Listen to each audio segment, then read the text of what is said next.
time to ask questions of your leaders, teachers, and preachers. Far too long you have stumbled in darkness searching for light. We have a man in our midst who can bring forth truth fact beyond doubt, that can open the eyes and ears of those lost in darkness. As Saeed Al-Imam Isa Al-Hadi Al-Mahdi is that man, and the author of over 150 books of a religious and scientific nature. As Saeed Al-Imam Isa Al-Hadi Al-Mahdi has brought forth this information straight from the scriptures, so it cannot be denied. So we invite you to listen, to learn from the true light featuring as Saeed Al-Imam Isa Al-Hadi Al-Mahdi.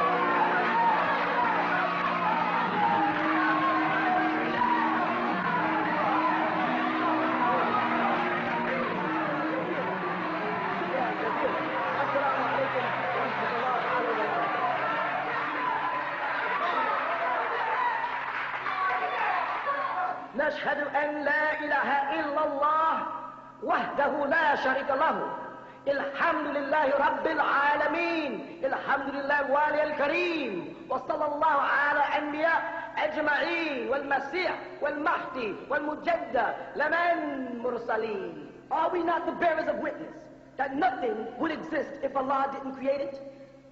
And that He is alone and has no partners? And that all gratitude is for Allah subhanahu wa ta'ala, the sustainer of all the boundless universes. All gratitude is for Allah subhanahu wa ta'ala, the generous eternal friend. And send salutations of Allah on all of His prophets and His apostles, and on the Messiah, the anointed one, and on the Mahdi, the guide, and on the Mujaddid, the reformer, which was all sent from Allah subhanahu wa ta'ala. We send greetings and we send peace throughout the boundless universe to all. Assalamu alaikum wa rahmatullahi ta'ala wa barakatuh. You are now listening to The True Light with Saeed Al-Imam Isa Al-Hadi Al-Mahdi. Okay, could you answer the question about the Gospel of Barnabas, please? It was chapter 25, verse 3 to 7. Does this parable relate to the manner in which a Muslim should live? And also, what is its literal meaning? Okay, it's speaking, first of all, we listen to it, we find out who it's speaking to. It was speaking to David, right? Yes. And David was one of the kings of Israel, correct? Yes. And the kings of Israel governed the law over the tribes of Israel, of which Jesus said he was from, correct? Of the house of David. Yes. So now, who does this sound like it applies to? Muslims or Christians and Jews? Well, I don't understand the question, because is Jesus supposed to be a Muslim? How can it apply to Christians? Okay, because Jesus came after Moses, after David and them, to correct the mistakes that they were making. That's what he said. I come not to change, but to confirm, to fulfill. So what was being admitted by Isa ibn Maryam at the time, alayhi salatu wasalam, which is Jesus, the son of Mary, is that the people before him had started making errors, had started over-exaggerating the law. That's what he came to teach, correct? And he came to correct that. And Barnabas and them were teaching his teachings. You follow that? And they were saying that people must be held by a range. You must control people. Horses are kept within inside a certain perimeter. You don't let them run wild. He was saying that people must be controlled because there was an ark of the tabernacle set up for the 12 tribes of Israel in Exodus, where you see all the tribes had to live together and drink from separate fountains. And that they were told not to cover thy neighbor's wife, not to mix with people outside, don't mix your blood. That they had certain laws and commandments that they would live by. That is what they're describing, the laws, the discipline that's necessary in any religious community. But no, this was not talking about the sons and daughters of Islam. This was talking about prior to Al-Islam, in the time of Dawood, on up to Jesus, where he had come to correct those extremities that these people had enforced upon the children of Israel that was making them go astray. You understand? Okay, thank you. Okay, this is my last question. In the Gospel of Barnabas, there's a script that precedes every verse. Okay, what does that mean? What we do, as opposed to Jehovah's Witnesses or a lot of other Muslims or Christians, and they just take the scripture and throw it at you. And you have no way of checking the words or the translation, in hopes that, inshallah, one day you all will be speaking your language again. You're able to look up above the English at the Arabic and read it and see that it says the same thing. This is a way of us showing people how a lot of Arabs come into this country, or Arabic-speaking people, and misguide because they say things like Allah, then they say God. And Allah is not God, it's two different things. And then they say, Bismillahir Rahmanir Rahim, in the name of God, the most gracious, the most compassionate. And that's not what it translates. Literally, it doesn't translate that. So what we do is we try to be as literal as possible in our translations for what it says, regardless of how people feel, because people are entitled to know al-haq min Allah ta'ala, the facts beyond any doubt from Allah, and not interpretations of men.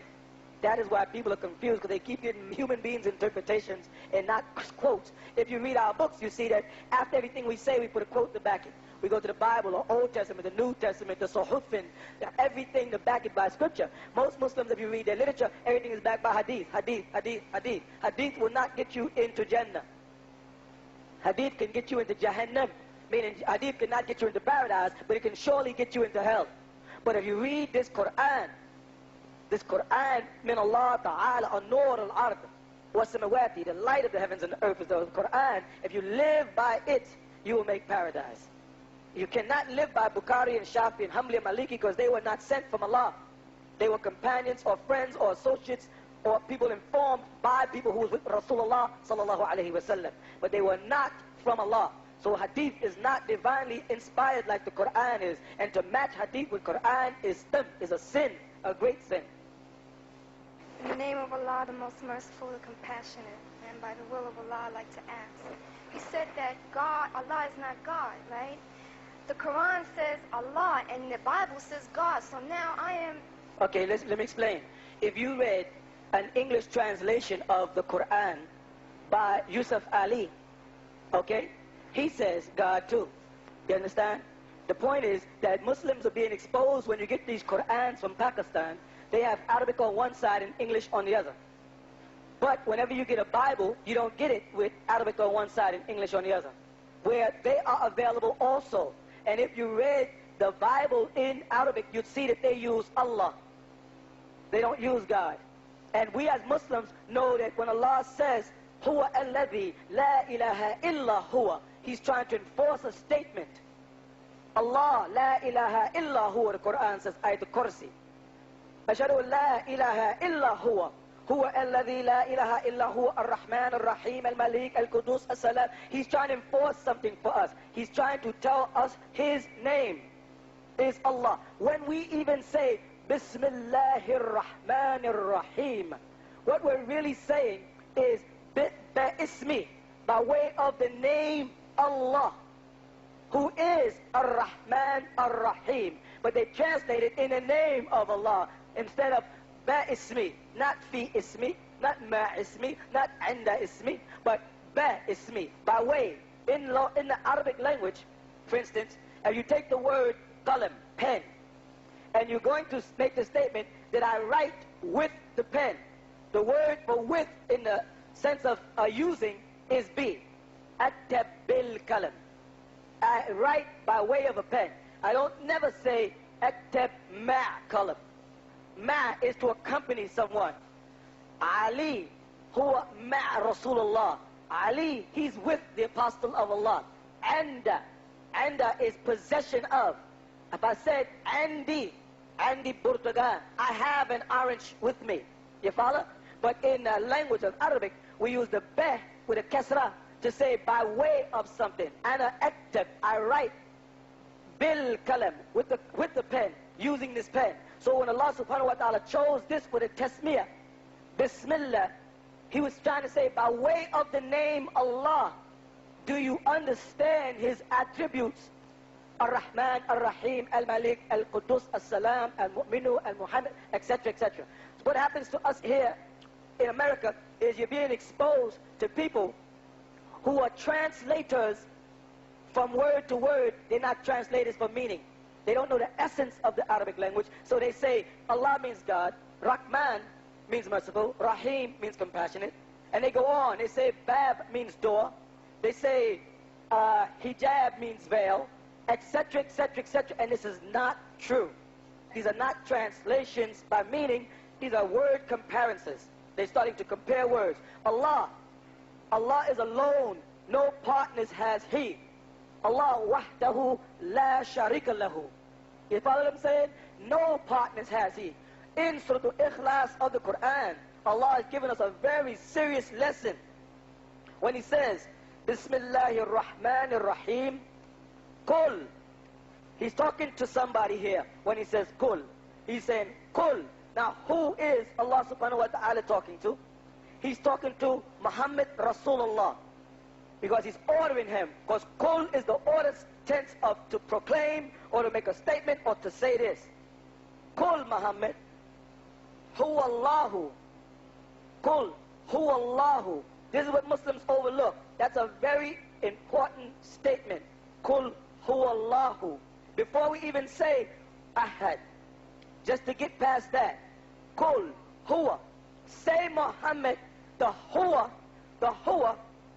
is the same, the mystical name, the 100th attribute of Allah, which Bani Israel misused, which is when they said Yahweh, which later became known as Jehovah. Yah is a prefix on all Arabic pronouns or descriptive nouns. When you say Ya Ali, Ya Fatima, Ya Muhammad, you call out like that in Arabic or Hebrew.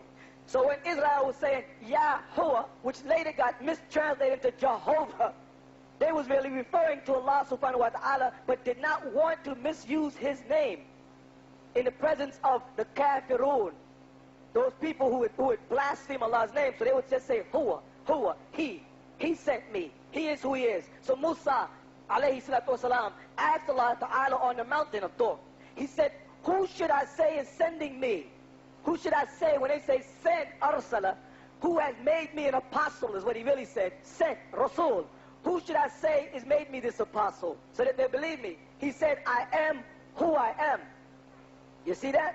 Huwa again. Alladhi. Huwa. I am who I am. Okay. So it is very important that we Muslims, we are mu'minun wa mu'minati, we must go out and tell the world that shaitan is the one trying to make us think that Allah is God. God is attributed to too many low-life things in the language that it comes out of. It is wrong for us to call Allah the Lord. Allah is not the Lord. Allah is Rabbil Alameen. The word Rabb comes from the word to sustain, to take care of. Like a housewife is called Rabbat Manzal, one who takes care of the residents in Arabic. Allah is Rabbil Alameen, who takes care of all living things. To call Allah a Lord, we have a problem when we get to England, the UK, where where men are called lords. We have a problem when it comes down to paying the rent in America to a landlord. You follow? It is very important that Muslims be this intricate, that we go into the depth of it for the sake of the children. Because when you bring Al-Islam into another language, this is where you have the problems. Because the meanings in one language are different than the language Al-Lughat al-Arabiya, which the Quran was sent down to us in. It is two different languages. So it's very, very important when you're teaching that language that you differentiate the meanings of words. So when you teach your children concerning Allah subhanahu wa ta'ala, you say one of his attributes is khalaq, al-khaliqu, the creator. Because there is no real translation of Allah. Allah is who he is. Allah huwa alladhi la ilaha illa huwa. There is no translation. You say Allah means the creator. You see, you always use one of his attributes as the translation. Allah means the compassionate. Allah means the yielder. What does Allah mean? Allah means, look, the lillah, the source of all things that exist. But he is not God, because God can be made feminine, and Allah cannot be made feminine. There's goddess in English. God, goddess, but Allah cannot be made into a feminine gender as a word. Though the Meccans tried and called it Alat. Ali and Bilal tore those statues down when the Ansar Allah returned from Medina to Nur back to Mecca and reestablished Deen al-Islam in the sacred city of Ibrahim sallallahu alaihi wasallam. So it's real important that you understand that in the English Qurans that they have in America, they have God. So the Bible, you will find the bad translations. This is why we spend so much time in our books translating things for people so that they can see it. And it's very touchy when it comes to the Bible, because oftentimes there's quotes that we read out the King James Bible that when I read it in the original text that I have, the old Torah, it's not the same thing. But if I take and translate it, you know what they're going to say? This is not what it says in my Bible. You know how narrow-minded Christians are. This is not what it says in my Bible. He must have made this up. Because they don't see the true Bible. They don't know. So it's very important that Muslims learn Lughatukum. Lughatukum is our language, Arabic. We got to learn that so that we can read the Quran in Arabic, read the Torah in Arabic, read Zabur in Arabic, read Al-Injil in Arabic, and Kitab al-Hikmah which is mentioned in the Quran, the book of wisdom of the Prophet Luqman. We have to learn to read these books in Arabic so we cannot be misled. This is why the Ansar Allah community has brought all that land of state, and we're setting up a village so that we can go there and live the Sharia, live according to fiqh, live according to the Sunnah to Rasulullah, and not just say we do and not live it. We got to live the Sunnah, not just say I follow the Sunnah, I'm a Sunni. We don't say we're Sunnis, that's just the name. We want to live his Sunnah. We want to liken ourselves to the Prophet Muhammad, because the Quran says that he is the best of examples. You see? So it's not talk. Ansars are trying to do, and we're trying to get other Muslims out there to realize that they may have disagreements with a lot of things in our doctrine, but the foundation of our doctrine is Tawheed, the same foundation of theirs. And the kalima we stand on is La ilaha illallah Muhammadur Rasulullah sallallahu alayhi wa sallam. And there's no difference there. The little tribute things, either we'll grow out of our mistakes or they'll grow into our wisdom. Regardless of who's wrong, doesn't make a difference, because it says in the Quran, the truth will prevail and false things will perish. But join into the big Jama, the central, and build from there. Y'all got children out there. We have important teachers from Sudan, from Saudi Arabia. We got teachers from all over the world teaching children Arabic every day. We have Arabic classes for the adults in the mosque every day, being taught by children who have been taught by Arabs from the time they were born until now they're 19 here in America. Our big boys are over in Arab countries in schools going right now. Don't listen to those people out there who say that we're not recognized, that we're not Muslims, that we have our children in Arab schools right now studying to come back to America to teach. Because with all the wealth the so-called Saudians have, they won't send y'all a good teacher. They won't build a central mosque in New York. They won't spend time translating the Quran for you. They won't set up Arabic classes. They won't set up fiqh or jurisprudence classes. They won't teach. Because they don't want y'all to find Deen al-Islam, because if you do, you're going to see how much hypocrites they are when they come over here in intentions of going to school to study political science and then find their way to a mosque for refuge and then become an imam. They're not imams because they want to be. They're imams because they got to pay in tuition. That's what you got to find out, that we have a plight in America. And we have our own plight, and it has to be done here. And the Deen is here. We brought teachers in to work for us, and they teach. And we teach Arabic of the Quran all day to our children. Don't let your children suffer because you disagree with how we feel about Abraham or Muhammad.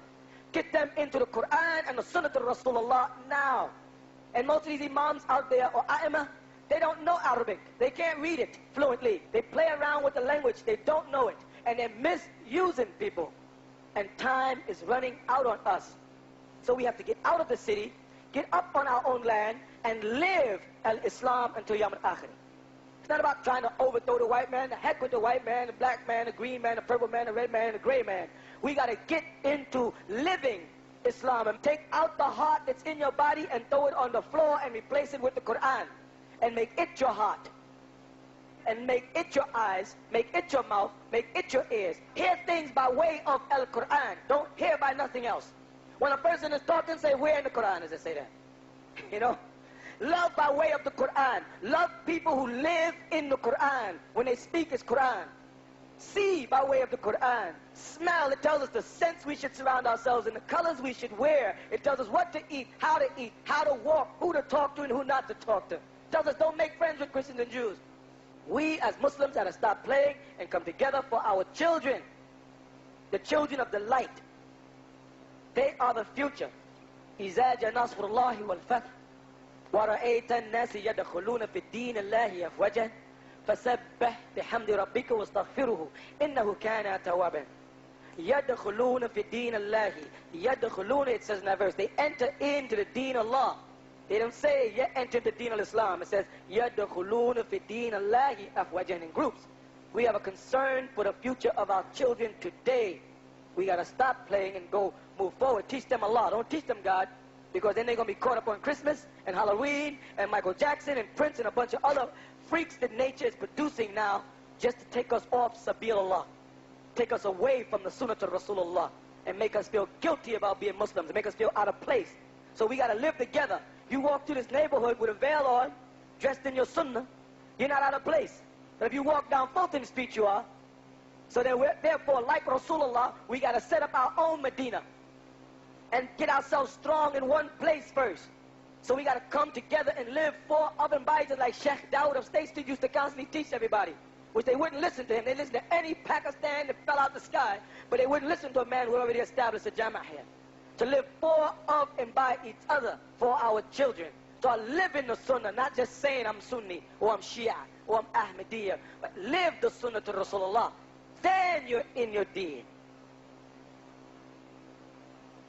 And believe me, the Quran, Surah Al-Baqarah, makes it very clear. I read it all the time because it's the most profound section of the Quran on who is mu'min and who isn't mu'min.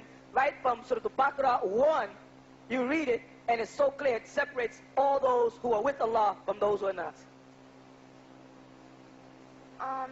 You said something about the hadiths, you know, and all this, and we practice sunnah, and you contradict it, and then you say for it, and, you know... Let me straighten up something. That there's a difference between the sunnah of Rasulullah and the hadith. You see, the sunnah is the way the prophets had did things. The hadith are the books that men wrote about those things, which does not make them right. This is the point. Just because they add the word sahih on the hadith, the word sahih means correct. But whoever wrote it put that on the cover. The Rasulullah did not proofread the hadith himself because they were collected after him to verify. So here's what I'm trying to say. We got to learn to live the sunnah of Rasulullah, not follow a bunch of books written by men. Forgive me for interrupting you. Sure.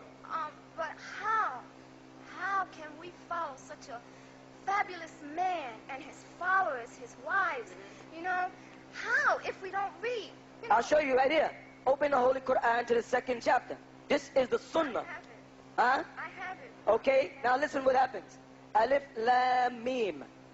Right? Alif, Allah.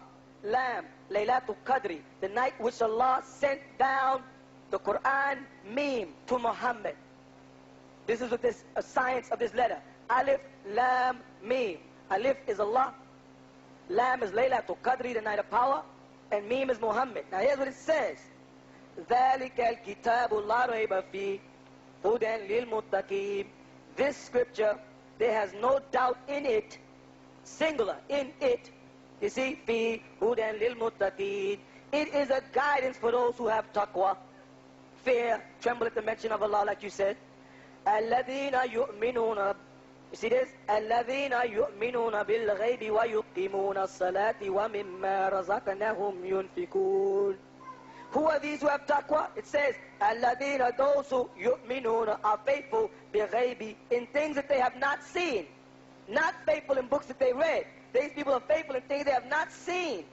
الَّذِينَ يُؤْمِنُونَ بِالْغَيْبِ وَيُقِيمُونَ الصَّلَاةِ وَمِمَّا رَزَقْنَاهُمْ يُنْفِقُونَ.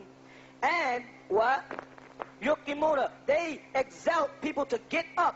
Qum, qakamati salah, qakamati, that's what they mean. Qakamati salah. They make people get up for salah. Wa mimma razaqnahum, and of the things, wa mimma, from the things, razaka, they come from ar-razaq, Allah, who provided. They do what? They yunfikun, they give it to people. They realize nothing belongs to them. This is teaching us how to live. وَالَّذِينَ يُؤْمِنُونَ بِمَا أُنزِلَ عَلَيْكَ وَمَا أُنزِلَ مِن قَبْلِكَ.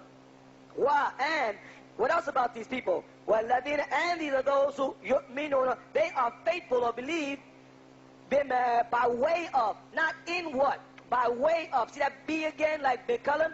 By way of anzal, what was sent down ilayka, in a single form to you, Muhammad.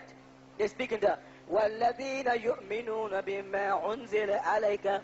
Then it goes on, وَمَا أُنزِلَ مِن قَبْلِكَ, and وَمَا, what أُنزِلَ, was sent down me, from قَبْلِكَ, before you, Muhammad. They know where they get their law from. They get their law from what was given to you, Muhammad. Singular. They're using the word kaf here. They're not using the word kum. Like when they say, lakum dinukum waliyadin. To you be the way you're judged, and me be the way I'll be judged. By our deen, that's plural. But in this sense, Allah Ta'ala is using a singular because He's talking directly to Muhammad, so they can establish what we should be doing as mu'minun. You follow? وَالَّذِينَ يُؤْمِنُونَ بِمَا أُنزِلَ عَلَيْكَ, to you, Muhammad, وَمَا أُنزِلَ مِن قَبْلِكَ, and what was before you, Muhammad, وَبِالْآخِرَةِ هُمْ يُوقِنُونَ. And on the last, or Yawm al-Akhir, وَبِالْآخِرِ, and by way of the last day, whom yuqinun. They are certainly going to make it. Who is going to make it? Those people, let's go back. Those people who recognize that this Quran does not have any doubts in it. It's unquestionable. That's step one. And these are those who are faithful even though they did not see you, Muhammad, in the flesh. Even though they do not see Allah in the flesh. Even though they did not see a different Michael or Jibril in the flesh, they're still faithful. You follow?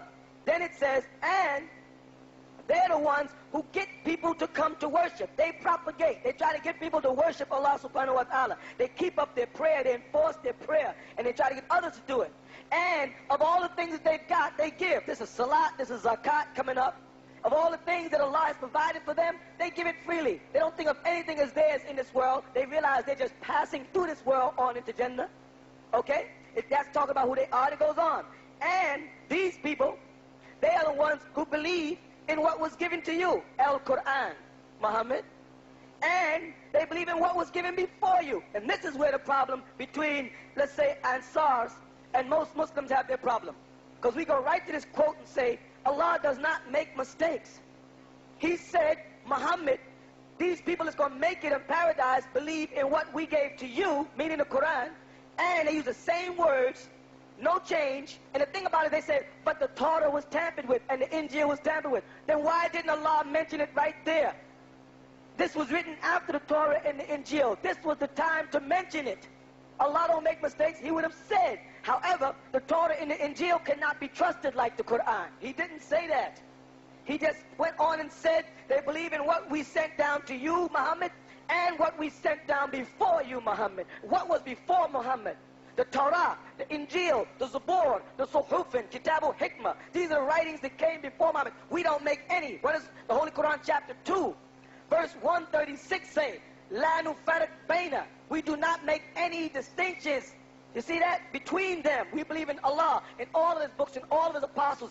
We don't make any distinction, it says. And the Quran clearly says, this is our guideline. This is our sunnah. وَبِالْآخِرَةِ هُمْ يُقِنُونَ. And the people who do those things I just mentioned, in the last day, they will make it. We will return with the true light after this brief intermission.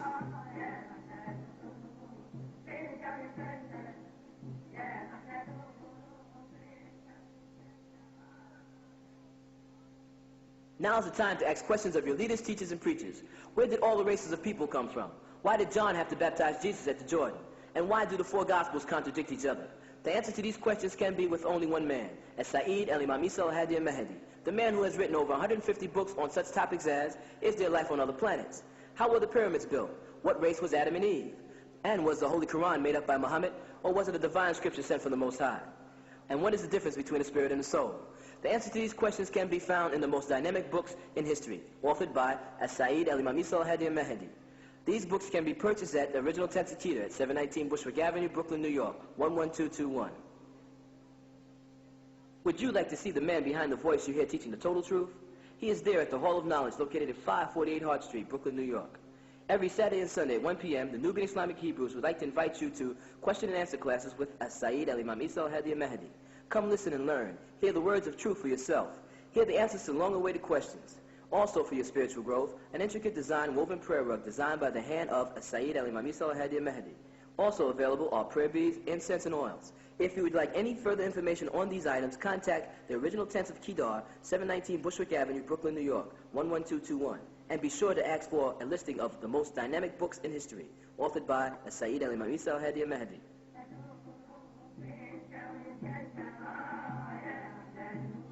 Now let us continue with the true light. Remember, you are the light, and you have the power over all things.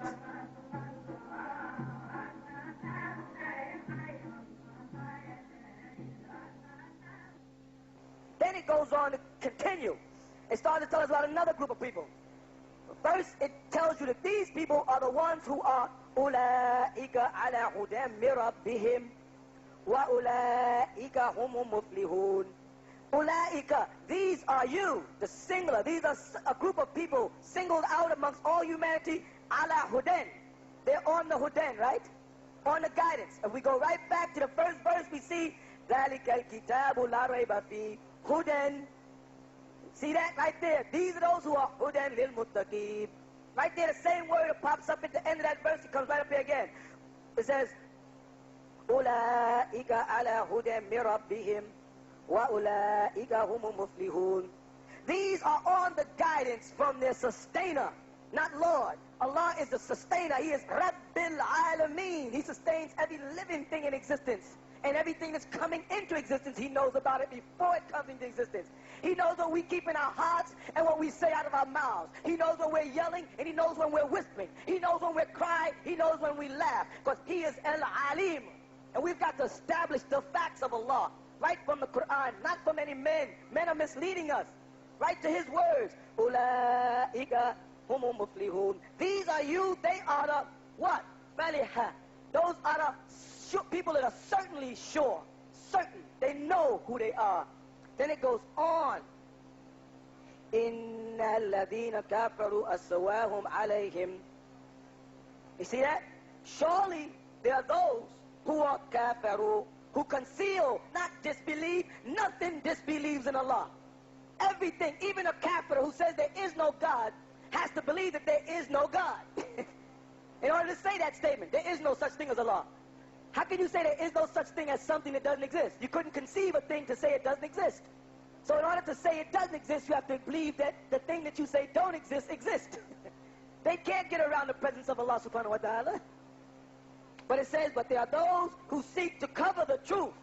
It is equal as sawa'un alayhim. It is equal on them. And thartahum, whether you warn them, am lam yatundirhum, or you don't warn them. What? La yu'minun. There's another group of people He's telling us. And you can jump up and down all day and say, look what the Quran says. It says believe in the Torah and the Injil. You can warn them about the days. You can warn them about the shaitan, the enemies. You can warn them about hadith and misguided books. And they still will not believe, it says. It tells you right there in the Quran, surely those who conceal the truth, it is equal on them whether you warn them, amlam, or warn them not. They will not believe. Why won't they believe? I'll tell you why. Khatama Allah ala qulubihim. Khatama. Allah has put a seal on their hearts. Khatama Allah ala qulubihim. Khatama. Allah has put a seal on their hearts. They had to have found their way to Deen al-Islam to get their heart sealed, you know. Khatama Allah ala qulubihim wa ala sam'ihim wa ala abasarihim ghishawa. وَلَهُمْ عَذَابٌ عَظِيمٌ. Khatama Allah, Allah has put a seal ala qulubihim, on their hearts, wa ala sam'ihim, and over their ears or their hearing, wa ala abasarihim, and the inner sight, gishawa, has a screen on it, وَلَهُمْ عَذَابٌ عَظِيمٌ. And for them, وَلَهُمْ عَذَابٌ is a pain, azim, that is supreme, because they cover the truth. وَمِنَ النَّاسِ مَن يَعْقُلُ. And, what does it say? And, وَمِنَ النَّاسِ, and of the people, مَن يَعْقُلُ, there are some who say, آمَنَ بِاللَّهِ وَالْيَوْمِ الْآخِرِ. There are those who say, they believe in Allah and in this last day. بِالْآخِرَةِ هُمْ وَمَا هُمْ بِمُؤْمِنُونَ. But they are not in with you. They say they're with you, but they're not with you. They say they're faithful, but they're not.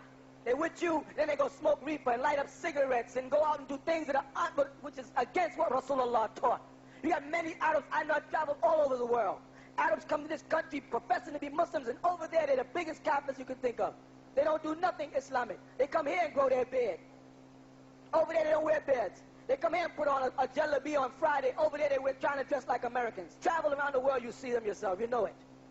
It's telling us, Allah is warning us of what the sunnah of Rasulullah is. It's in the Quran. يُخَادِعُونَ اللَّهُ وَالَّذِينَ آمَنُوا وَمَا يَعْقِلُونَ إِلَّا أَنفُسَهُمْ وَمَا يَشْعُرُونَ. These people, they seek to deceive Allah, وَالَّذِينَ, and those who are faithful. وَمَا يَخْدَعُونَ, but they do not deceive anyone إِلَّا أَنفُسَهُمْ, except their own inner self. وَمَا يَشْعُرُونَ, but they don't have the ability to feel it. The word sha'ara means to feel, the emotions. They're sealed off from emotions. They can do devilishment and call themselves righteous Muslim. في قلوبهم مرض فزادهم الله مرضا ولهم عذاب عليم.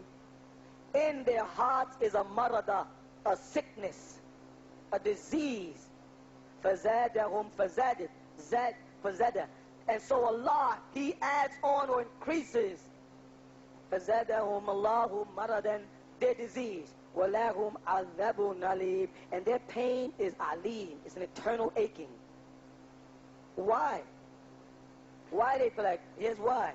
بِمَا كَانَ يَكْذِبُونَ, because all they do is sit around and lie. They lie. They keep saying things about Allah that ain't true. You say, in the name of God, say, brother, this is Jummah. You could say in the name of Allah, we all Muslims. Well, in America, y'all people speak English, we say Allah. Say, this is blasphemy. Well, you don't have to. You can wear any color you want. How did the Prophet Muhammad's wives dress? Did the Prophet Muhammad's wives go out? Read the 33rd chapter of the Quran. The wives of the Prophet was told to stay in the house. So we have to set up communities where we live inside, not outside. It keeps on. The sunnah of Rasulullah is in this Quran. That's why he said those who read this Quran and follow my sunnah. He put them 1, 2. My people are those who read the Quran and follow my sunnah.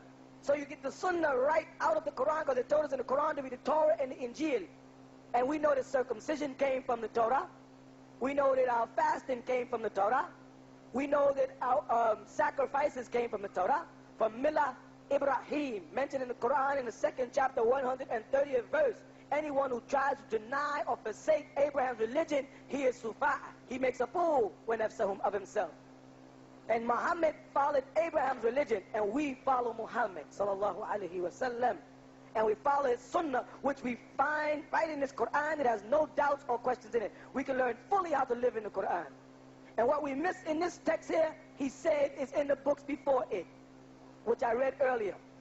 Jesus taught us how to prostrate. It said Jesus fell on his face and he prayed. Moses fell on his face and he prayed. He took his shoes off, was holy ground. Christians don't take their shoes off. Jews don't take their shoes off in the synagogues. Only Muslims do. They said, cover your head. Christians don't do it. Only Muslims and Jews do it. Don't eat pork. Don't do this. Everything we do is the same laws that was given to Abraham and Moses. That is our lifestyle. Those people calling themselves Jews now are hypocrites. And I could go on. The Quran, Surah Al-Baqarah, is so beautiful. It tells us about everything we're supposed to do. It just goes on. وَإِذَا كِلَ لَهُمْ لَا تُفْسِدُونَ فِي الْأَرْضِ قَالُوا إِنَّمَا نَحْنُ مُصْلِحُونَ. When it said to them, stop causing trouble in the world, they say, surely, we're not troublemakers, we're peacemakers. Right there in the Quran, it tells you that. In 11th verse. And then it says, أَلَا إِنَّهُمْ هُمُ مُفْسِدُونَ وَلَكِنْ لَا يَشْعُرُونَ. Now surely, all they are is troublemakers, but they don't even know it.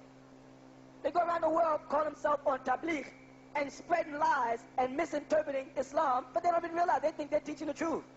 Why do they do that? It says right there, وَإِذَا كِلَ لَهُمْ أَمَنَا كَمَا أَمَنَ النَّاسِ قَالُوا أَنُؤْمِنُ كَمَا أَمَنَ السُّفَهَاءُ إِلَّا أَنَّهُمْ هُمُ سُفَهَاءٌ وَلَكِنْ لَا يَعْلَمُونَ. And when it is said to them, believe as Kama amana, as those before you believe. Amana as past tense. Believe as the people before you believe. Qalu, they say, Nu'minu kama amana. Shall we believe like fools? Ala innahum humu as-sufaha. Now, except the fact is, they are the fools. Walakin la ya'lamun. But they don't have no knowledge of it. The Quran is teaching us every day what we're supposed to do. Exactly. But people don't want to read it. They want to read writings of men as opposed to the Quran. Or they can't understand it. And that's why I'm here. So I can do this. Break it down word by word, step by step, so you can see it. And any word I mention here, you take it, write it down, and go to an Arabic dictionary or lexicon and check it out and see. Because that's what I do throughout the books. Make sure that no one can mislead us today. Because our people have been through too much. It's time for the truth. What does the word Allah represent? What would God mean to you instead of Allah? When you use the word God, especially Christianity, they have this bad habit of capitalizing God at certain times and making it small in other parts of the Bible and making it look like that happened in the Greek or in the Hebrew or in the Arabic when it didn't, because there are no capital letters in Hebrew, there's no capital letters in Greek, and there's no capital letters in Arabic. So when they read the Bible and it refers to Moses as God, or David as God, or Adam as the son of God, sometimes they make those small letters and try to make, when they refer to Jesus, capital letters. And this is done maliciously to misinform people, to make them think that Jesus was saying that he was a God when he never made that statement ever in the Bible. So the word God in itself can be, can describe anything that is worshipped or adorned.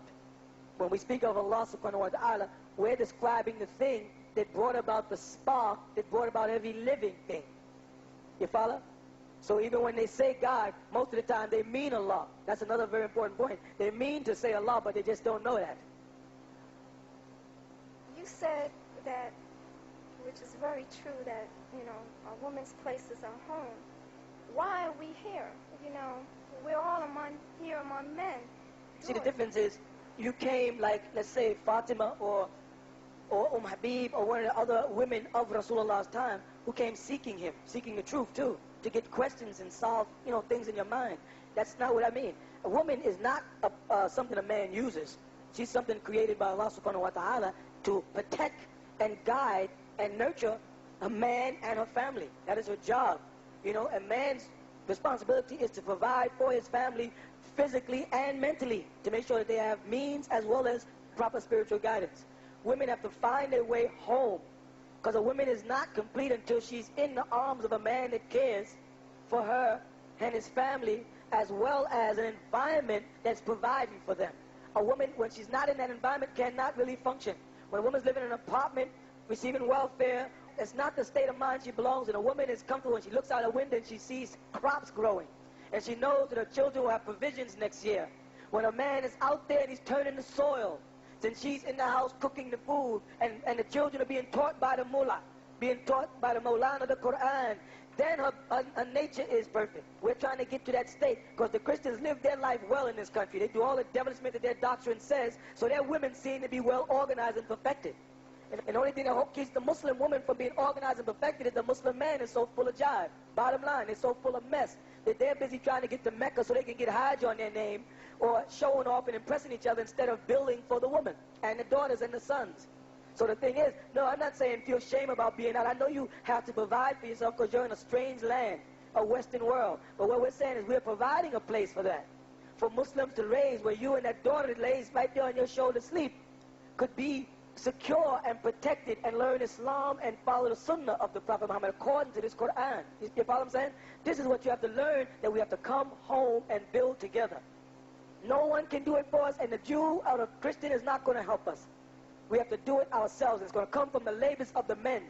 People used to laugh when they used to see the Ansar men out on the street, on the subways, begging and doing all kinds. They used to complain. These brothers are begging. That's not Sunnah. These brothers do this. They do that. Now they walk through Bushwick Avenue, and we built a mosque from the ground up. Now, does it make a difference whether we begged up the money to build a mosque from the ground up, or whether we work for it, as long as the mosque is built from the ground up and is now a place to worship Allah, is the bottom line. Does it make a difference how we went through getting the land, the farmland, and the property of state, where families are living now, and more families are migrating up every week? Does it make a difference how we got it in a society that's against our way of life, as long as we provide it for our women? You see, we have farmland. We have animals there. When we sacrifice as animals that have been raised in the name of Allah, living off the food of the land, it's a difference. We got to try to live Islam. It's not a religion like Christianity and Judaism, where they put it on and take it off like on Sunday and Saturday. This is something we live day in and day out. And you women are supposed to be protected by us men. That is our job. And I can't blame y'all when you become a menace or a rebel or cause problems or become difficult to live with, because if we provide for you properly, we won't have these problems.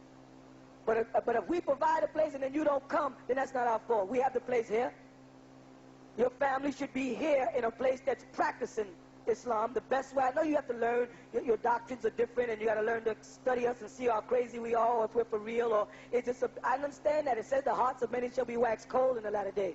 Rasulullah told us there's going to be so many false prophets and false teachers that people are going to be confused. I understand that. But don't waste so much time. Study, get these books and analyze them thoroughly through the Quran, the scriptures, and take them back to whatever mosque or jama you go to and ask questions and see if they know. Forget the teachings. Say, what are y'all providing for the children in the future?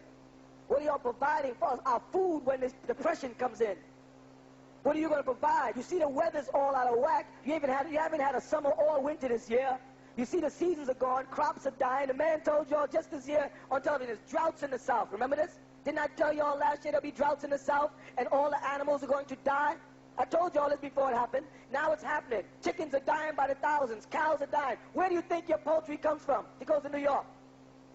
Where do you think it comes from? It comes from the southern part of this country. If the crops are dying, where's the food going to come from you're going to eat this year? Smart people started learning how to eat out of cans. They started learning to eat out of cans now because that's what you're going to live off. And if you don't, you're on this health food kick and the southern part of the country is going through a depression. There's a drought and the crops are dying. Your body is going to go through many changes. You better start training yourself to live off cans now because you're running to that time. Then, when they start cashing bottles and turning in metal, they're preparing for war. You understand that? When America has to tell people they can get change for bottles and they can get change for pieces of metal, they're preparing for war. And anybody is in that room old enough to know what happened during the last depression? In 1945, 1944? No, you wasn't here. When people was on lines, they had soup lines in Manhattan, all up and down Wall Street. The banks closed down. People had money in their banks. They went to get their money out, and they couldn't get their money out the banks. The banks closed. Wall Street fell. The hospitals were closing because they were sending all the medical supplies overseas for the military men. You're coming back through this again. You're getting ready to go through one of those depressions. You better be out of the city and living somewhere where you live in Islam. You better start learning how to live out of cans now. Because there's not going to be no fresh food because the man then played with the elements and now the climate is out of whack. It just goes dark in the daytime. These are the signs of the times, of the end of the world. The sky shall be blackened. When you can no longer tell men from women. Just look, when you can, Rasulullah Muhammad said, when you no longer can tell the men from the women. Well, walk down the street now. They got unisex stores. They got people walking around looking like they're jinns. Hair orange, all sticking straight up in the air like roosters and porcupines. Walk through the village and see it. You're looking at Sodom and Gomorrah coming back out of the grave. The resurrection of the dead is not only for the righteous, but the unrighteous are coming back too. It didn't just say for the righteous, the resurrection of the dead. It says in Revelation, when the grave shall unturn. The graves are unturning now. And out of the graves is coming the wicked. They're disguising themselves as punk rockers so you can't see that they're jinns. They walk around looking dead with no color in their skin, with black lipstick in. Don't y'all see? We do not have the time to play. Y'all got, look at all those kids. Just look around, look at all them little Muslim boys and girls sitting in that room. Look around you. Look at your own kids. You brothers in there, you sisters in there. Look at these little Muslim boys and girls. You're not teaching them Arabic because you don't know it. You're not teaching them the Quran because you don't know it. You're not preparing their souls. Stop pretending you could do it because you can't. And bring them where they can be taught the Quran and taught to follow the Quran in Arabic and taught to pray properly. Stop hurting your own kids. What's wrong with you? You're holding them back. And there's no time for it. Those kids are the children that's going to save you. Rasulullah said, raise a kid in righteousness and they will call you to paradise. They could do it. You can't. Because you've already drunk to the wrath of the fornications of the harlot. You've already lived with her. You've taken drugs and you've drunken alcohol. You've desecrated your physical body. Raise the children in righteousness. Don't leave them out there amongst the beasts to be gobbled up with crack and drugs and a whole bunch of demons that call themselves human beings who are misleading people. And they're getting over as human beings, and they're not human beings, they're demons. And they're made in this last day and time because the white man, as he's called, lost his generation of people to punk rock. So he had to come up with something to take our kids. And he came up with this hip-hop stuff. He started with the breaking, and now he got a whole bunch of other people who are pulling our children away from righteousness down the path of drugs. All those people are drug addicts. Crack. Every time we get rid of one drug, every time we overcome another drug, he invents another. And unless we stand up and fight against it, we will perish. Nations before you have perished. Whole nations of people have been wiped out by this man. He is trying to wipe you out. Trying to eliminate your total existence with falsehood and lies. And he's succeeding in doing it. Unless you rebel against him and establish your own kingdoms. Teach your own children. Feed your own women. You got to do this yourself because the man is not going to help you. Stop fooling yourself. Stop trying to be like him. You better come up with solutions to the problem because the time is running out. You don't control the weather. He can declare war today, and all them little boys that you see right there will be a part of it, whether they want to or not. Send them to any part of the world he wants. Drop them there to be shot at. Any of you brothers who was in Vietnam, you know what I'm talking about. He'll drop those kids over anywhere, right into the Arab world. He'll drop them on a helicopter, and they're there to fight until they die. He doesn't care. He doesn't care. This is the devil. He is busy doing his mission in the world today because he knows his time is almost up. Everybody, Elijah Muhammad, everybody who taught, kept saying his time is almost up. You follow that? Don't keep putting off for tomorrow what you can do today. You all better come home where you belong and start to build outwards. Look at all these kids. It's sad to sit there and look at all of these kids there. All these young men and young women who are sitting there with tawagi. They got tagiyas on their heads, they got isuna clothes on, and you're not letting them be taught. For whatever reason, most of it is our own selfishness. I can't live in the community. I can't be told what to do. I can't live by those principles. I heard this about the mosque. I heard that. They said you do. They said they take this from you. They say you can't live with your wife. They say you can't see your children. A bunch of lies. They're keeping you away from the past. Wake up. The hourglass is almost empty. اقرأ باسم ربك الذي خلق خلق الإنسان من علق اقرأ وربك الأكرم الذي علم بالقلم علم الإنسان ما لم يعلم صدق الله العظيم.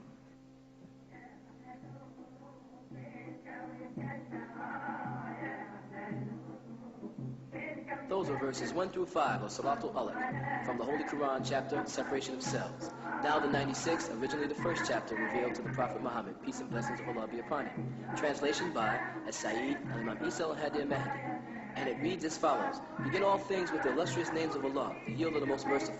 O seal of the prophets of Allah, Muhammad, by the supreme sovereignty of your sustainer and creator, you are being ordered to read, by beginning with the name of your illustrious sustainer who created all things. He, Allah, created all human beings of a separating cell. So read, because your sustainer, Allah, is most generous. He uses the quill to teach. He, Allah, taught human beings what they would have never known. You have been listening to The True Light with As-Sa'id al-Imam Isa al-Hadi al-Mahdi. The Nubian Islamic Hebrew Mission would like you to write or send questions to True Light, 719 Bushwick Avenue, Brooklyn, New York, 11221.